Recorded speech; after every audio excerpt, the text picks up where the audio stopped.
The Detroit Lions bounced back with an impressive win over the Commanders, winning 44-22. They also took first place in the NFC North standings. Can we keep up this progress as we go into enemy territory against the Philadelphia Eagles next week? We're about to find out. Let's get into it.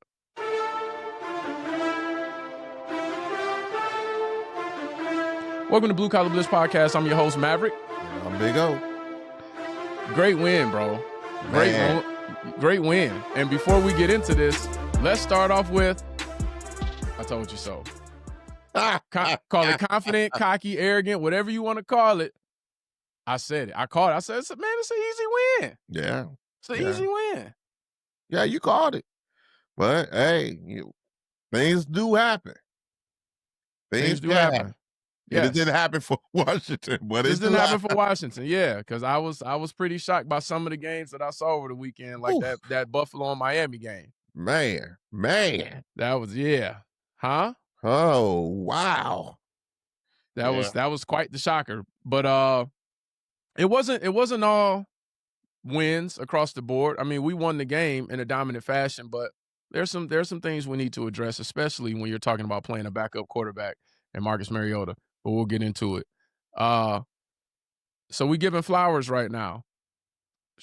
Kudos and flowers and praises to the O-line. Total 180 from what they, how they were playing last week. Oh, yeah. We allowed no sacks. There were 5 QB hits, but no sacks and no penalties. That's impressive. I like the discipline. So Gibbs went off for 142 yards, 2 touchdowns. Montgomery with the 71 yards. They both have 15 carries. As long as we do that, we usually get the W. But I know you want to shout out someone in particular that went off on Sunday. Jay. Yes, sir. Jay, whoa. Yes, sir. Boy, Williams, boy. Like, as soon as I said something, next thing you know, like, uh-oh. What? Is he here? Right? What did I tell you when I went to training camp this summer? What did I tell you I saw? With J-Mo. What? Besides he's going to do his thing? The route running. The improved route running. Everyone felt like J-Mo's the deep threat. J-Mo's the deep threat. He going to run fly routes all day. Yes, he can run fly routes. But the thing that I noticed in training camp was that he was really working on his route running.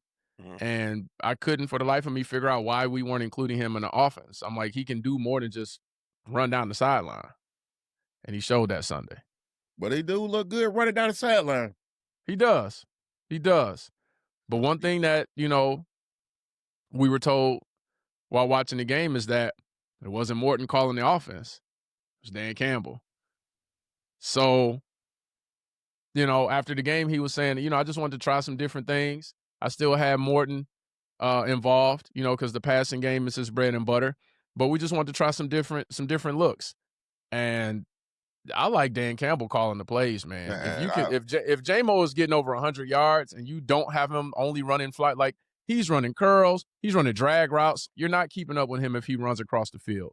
Anytime you send J-Mo on a horizontal route, it's a wrap. Not just that, anybody who can receive the ball got the ball. Yeah.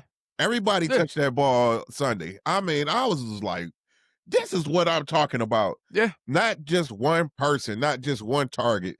It was so many targets, and they all got hit. You know what I'm saying? I was like, for sure. If we continue this, man, watch out. For real. I'm hoping we can continue it Sunday night. So, I don't see there being a reason why we can't. The Eagles, they have a pretty stout defense, but we have too many weapons. We just need to use them. So my concern going forward is, does Dan Campbell continue to call the plays, or does he give it back to Morton? Well, to my knowledge, I think he's going to do the Eagles game, but it's not going to be forever. I want to say that I was watching something, and he is going to do it for the next game, but he's not going to just take all the duty through the rest of the season. Okay. I like that. This is not a game that you want to say, all right, you can have your baby back now. Right. night and day difference with those Right. with the last 2 games. I don't want to give you the reins back. Yeah. I might let you be a little bit more involved, but I don't want to get behind. And I don't want to have to, I don't want to give you the reins in the first and second quarter, and then at the half, I'm like, I'm taking it over, and now we got to play catch up.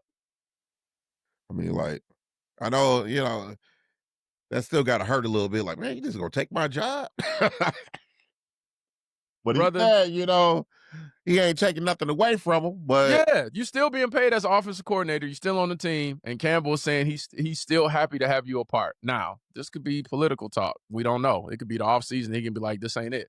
But for now, just use this as a sign to do better. That's all you can do. When you're in that position and the head coach is like, I'm gonna take over, you gotta take it on the chin and be like, all right, I gotta call better plays. yeah, Watch the tape and say, okay, this is what Dan saw, and this is what Dan was talking to me, about when he was like, I want to get J-Mo involved on some horizontal routes. I want to get this going. I want to get some zone blocking going. Add that to your repertoire and keep going. Because whatever you were doing before, it wasn't good enough. That's all you can do, man. because Campbell he did awesome. Yeah. And we're in Yeah. first place right now. Not trying to lose that because we're giving you another chance. Thank you, Green Bay. Thank you, Green Bay. Crazy game. It was all defense. All defense. All defense and some poor Jordan Love choices. He held the ball a little bit too long in some of those. But yes, it was all defense. Yeah. Looking at that game, obviously looking at that game, I'm not overly concerned about Philly's. I'm never overly concerned about Philly's offense. Is there something wrong with me? No, it's just that confidence. Because people are like, oh, man, Philly. And I'm like, I'm not. I've always been worried the past couple years about Philly's defense. It's not Philly's offense. They're like, but Saquon. I'm like, Saquon and the tush push. I'm not really worried. Now, they got receivers, but can Jalen get him the ball consistently? So I'm like, you stop Saquon and you stop 3rd and 1, 4th and 1, and we ain't got to worry about the tush push. I'm just not overly concerned about the Eagles. Well, we got to be, you got to be concerned about somebody, dang. I ain't concerned about nobody. Now, look, I'm not as hit. Okay. Hold on. I'm not going in as cocky or as confident as I was with this Washington game for obvious reasons. Totally different team, right? But if I had to make a prediction and we can keep J-Mo involved, I'm going to say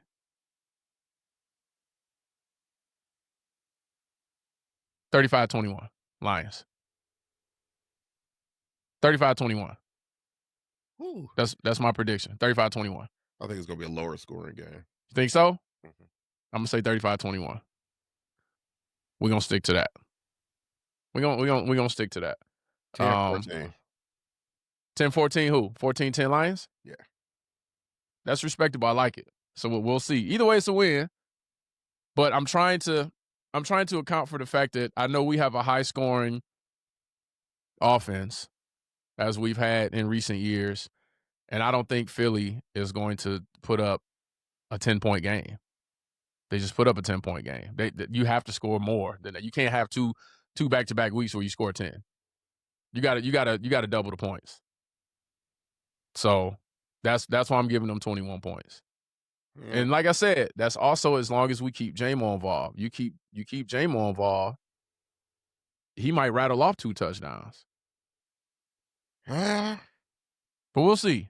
We'll see. We'll definitely see. But I'm respecting the secondary of the Eagles. But Mitchell's been banged up here and there some games. And misses plays here and there. So we'll see. And speaking of banged up DBs, Terry and Arnold, starting to become a concern because he's missing plays. Now, that's no doubt. That's my dog. But during the plays he was out there, he had good coverage. I know some people he didn't really have good coverage. He was targeted 3 times. He allowed 1 catch for 8 yards. Got the tackle. Didn't miss any. But then he had to leave the game for an injury. So I'm hoping whatever this is, he can shake it off because he gets banged up here and there. But when he's out there, I don't really have any complaints. He's still getting better. That's my dog. But overall, good game. It was funny that as soon as I brought up, hey man, we got some contracts coming up. Who you keeping between Branch and Laporta? And Branch went off. It was like he heard us. Like what? Oh, let me show y'all right now. Let me show y'all right now. That was crazy timing. I mean, crazy. Like if he could have looked in the camera. Yes. Like, y'all talking about me? Yes.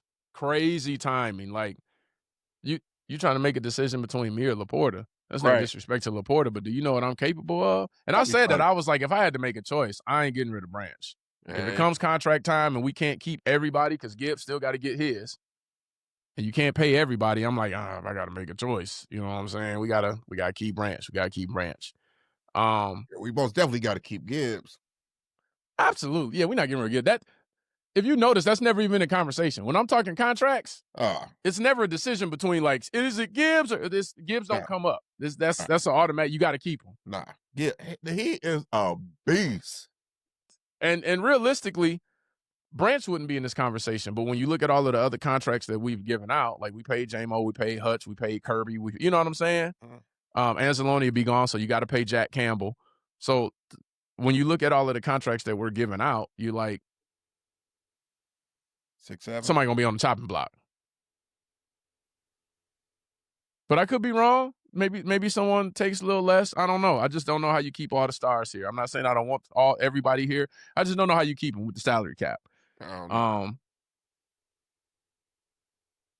This sucker punch that happened in the game. Sucker punch. This garbage, man. Garbage. St. Brown took it on the chin. Literally. He was like, he was like, I said, he said, I said something to Payne a few plays before, and he sucker punched me. It is what it is. But according to Kinlaw, he's like, nah, man, St. Brown threw a punch, but there's no video evidence of it. Now, that doesn't mean it didn't happen, but he's like, it was, during that scuffle, he threw a punch. And, Payne got revenge on that. I think it was kind of cowardly to, wait for him to walk by you and sucker punch him. I think you should stand toe-to-toe and address it, but that's just me. He said no video. Like you said, no video. I mean, that doesn't mean it didn't happen because the camera, it panned away. They got the scuffle, it panned somewhere else, and then they came back, and it was like, it was over. So it was like, we don't really know. We don't know because we don't have, the camera's not on that scuffle the entire time. So we don't really know. Like, so I'm not gonna say he didn't throw a punch, but you kind of gotta, there's no video evidence. He did, because some fan would have had it. It'd have been on TikTok, something. I'll check X later tonight. We'll see. We'll see if it's circulating on X. Somebody would have had it. Somebody. Yeah. Or somebody, I mean, even, a Washington fan would have been like, oh, what's up with that? He swung on him first. Yeah. Somebody would have had it. Yeah. Well, so that was, I don't know, man. I don't even know if I can say it's uncalled for. I think it was weak for it to be a sucker punch, especially as big as you are. But other than that, I mean, I don't know. But we said it because he was already heated, like, he was about to do something. And it was like, man, what's wrong with him? Yeah. Check all out, like, wait a minute, something ain't right. Next you know, he was gone. Yeah, and he'll be gone next week too. He got that suspension. Got that good old 1-game suspension. So thanks for helping your team out, Payne. Moving on to our defensive line, and this Marcus Mariota thing, we allowed 213 passing yards. We got 2 sacks.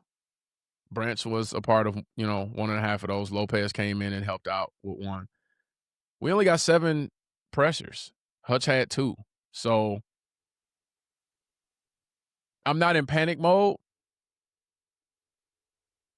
I just feel like I thought we have more sacks against Mariota. I thought we'd get a little bit more pressure than 7. I'm sure there'll be some people in the comments that are like, see, told you we need to get another DN and this, and that. And it's like, hold on now. Like, Hutch had 2 pressures. Like, it's not like Hutch did a lot this game. Like, he kind of had a down game. Yeah. He did have that bat down. You know what I'm saying? When the ball went by him because he recognized, wait a minute, they let me come to the quarterback too easily. So I know he's getting ready to try to throw it, past me or whatever. But I don't know. Maybe it's just an off game. That's what I'm thinking it is. I'm not overly concerned, but yeah, our D-line was pretty quiet against a backup quarterback. Yeah. And a win is a win. A win is a win. and we held them to under 100 rushing yards. So it's not like they did beat them by 20 points. Right. So it's not like they did a terrible job. I just thought there'd be a little bit more pressure than 7. Thought there'd be a little bit more sacks, but I'm not overly concerned about it. But Jared Goff, 320 yards, 3 touchdowns. I don't really have, too many complaints about this game. I'm just looking forward to the Sunday night game against the Eagles. Man, he was throwing some missiles too, wasn't he? Mm-hmm. I was like, look at his balls looking all straight. With pressure. Right. With pressure. He must hurt me. He must hurt me too. I don't know. Yeah, the Lions tapped our phone. Right. Every time we say something, they step up. Like, oh, who you said throwing goose eggs in the air? Wait a minute. Wait, what? Mm-hmm. How about this? Yeah. I mean, he was threatening Needle too. I'm like, what? Who is this? He did his thing. He did. I was like, okay.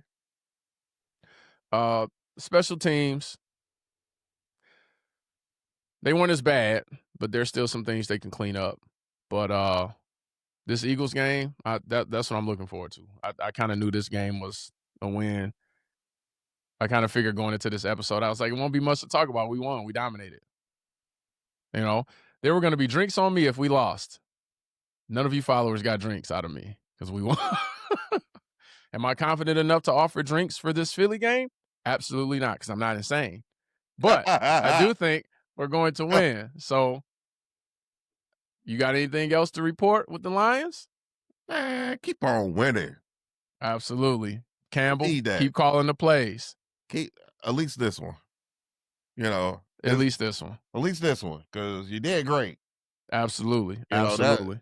He doing what, I know we do on NFL, but he did when Shamor had to sit down and my man stepped up. I like him. But here come this boring clown back, Yeah, we're gonna have a lot to talk about this upcoming weekend when it comes back to the college teams. This week we took college off because they had a bye week, so it was a win for both teams. Michigan State definitely needed that bye week win. Do we both at the same time? Not all the time. That's just how it fell this year. I don't think we ever been. Yeah, that's just how it fell. So I'm on an emotional high right now. The Lions won. May not be the same thing next week because Michigan State has to go against Penn State, and Penn State almost caused an upset on Saturday. So they look like they want another win, and we got a tough game against Philly. Who's Michigan playing? You got Michigan on the docket? Who's Michigan playing? I don't even have them up. Let's pull it up. I know this is the Lions episode, but we cover all the teams. Michigan is playing Northwestern. I know it was Northwestern at noon. Should be a win. You guys are 12.5-point favorites, so shouldn't be any concerns there. So we will see you guys next week with 2 episodes covering Michigan State and Michigan and our Detroit Lions. So for Blue Collar Blitz Podcast, I'm your host, Maverick. And I'm Big O. See y'all next week. Take it easy.